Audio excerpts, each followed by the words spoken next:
kulanti waxaan wanaagsan dhageystayaasha qiimaha badan oo ku soo dhawaada barnaamijka aan ku eegi doono xildhibaan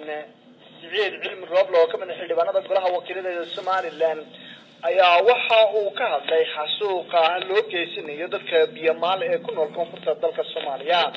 waxaana uu xildhibaanku sheegay in xukuumadda Soomaaliland looga baahan yahay in dadkaasi u gurmato ay dowladda Soomaaliya ciidamadeeda iyo beesha hawiye ay ku sameeyaan xasuuqa waxaana uu tilmaamay in beesha Biyamaal tahay beel dira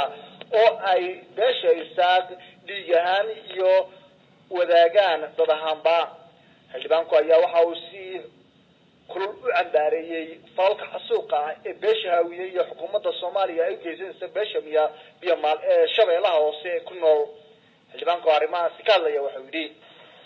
السلام عليكم ورحمة الله وبركاته وحرتي عن مالتا عن قعدي ونرتي هذه نرتي درين كيكا يعني كهذا يا وحوي حسوق قصة له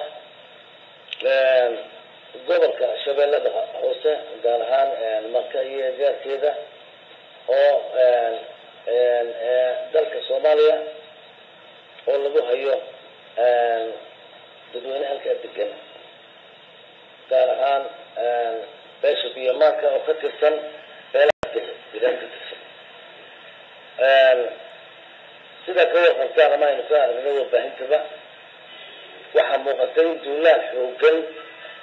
oo dawladdu lafteedu dabada kaga jirto dawladda Soomaaliyeed ama ciidanka qaranka Soomaaliya iyadoo la adeegsanayo lagu hayo beesha la barakaciyay lagu xasuuqay loo kala aabayelin rag iyo dumar iyo carruurtoona taasoo ay sababtay in ay ka qaxaan maxay ahayd dhulkoodii ka qaxaan beerahoodii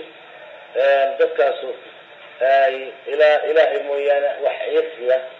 ama adduunyada noqoto أما مثلاً دولتي لفت كتلنا في لفتها معي تلك الصومالي هنقطه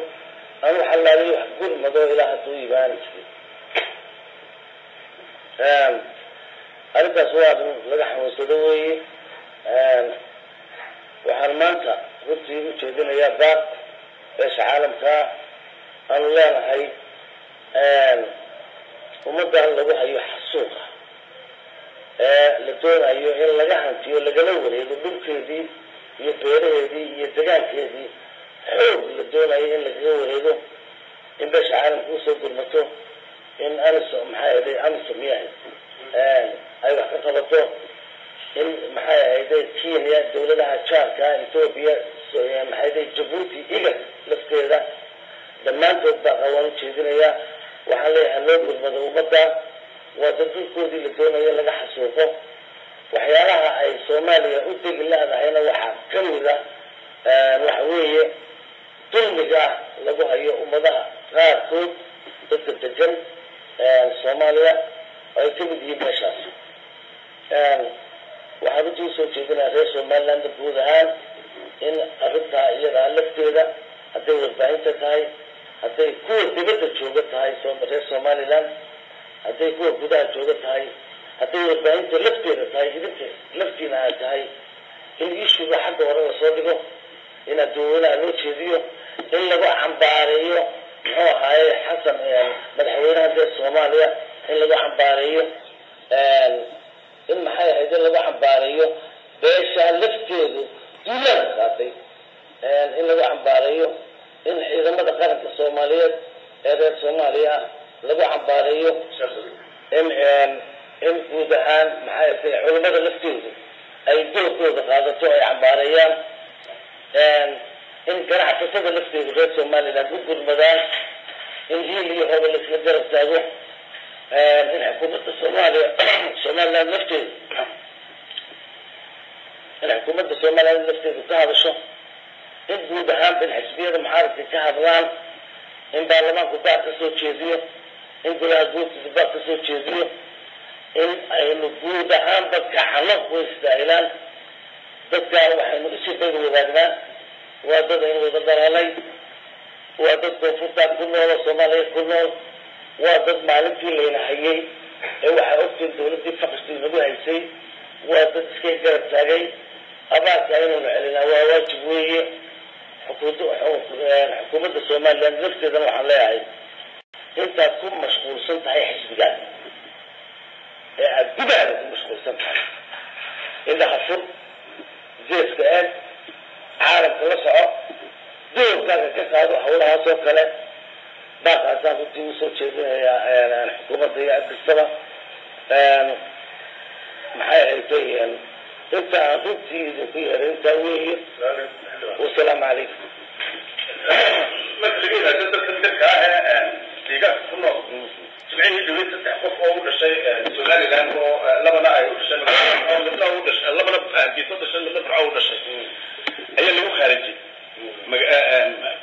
janaale oo ka tirsan gobolka shabeellaha hoose madaxa laga toogtay dhul badanoo halkaas ay ku lahaayeenna waa la qaatay